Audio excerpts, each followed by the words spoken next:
তিন সিস্টেমে ব্যবসা করবেন। কয় সিস্টেমে? সবাই বলেন, আরো জোরে বলেন। এক নাম্বার হচ্ছে মুশারাকা সিস্টেম। মুশারাকা, পার্টনারশিপ।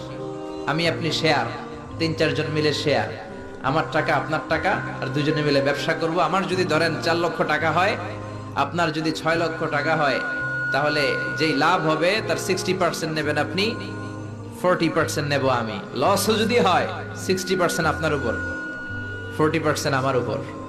এই ব্যবসাকে বৈধ করেছে কে? আরো জোরে বলেন না। দুই নম্বরে হচ্ছে আল মুদারাবা। মুদারাবাও বৈধ। মুদারাবা মানে হচ্ছে আপনার টাকা আমার শ্রম। আল্লাহ আমারে কোনো টাকা দেয় না, আমি মিসকিন, আমি ফকির, আমি দেব শ্রম, আপনি দিবেন টাকা। কত পার্সেন্ট লাভ হলে কে কতটা নিব এটা আমরা ভাগ করে নিব। কিন্তু লস হলে আমার কোনো লস নাই, কারণ আমার শ্রম আপনার টাকা, আমি যে খাটছি এটাই তো আমার লস। ঠিক কিনা? কথা বলেন। আর টাকা যেহেতু আপনার, পুরো লস নেবেন আপনি। এই সিস্টেমও ব্যবসা যায়। তিন নাম্বার হচ্ছে আল মুরাবাহা।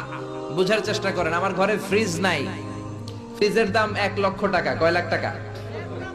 আপনি আমারে বাজার থেকে 1 লক্ষ টাকা দিয়ে একটা ফ্রিজ কিনে আমার কাছে 1,20,000 টাকা বিক্রি করবেন।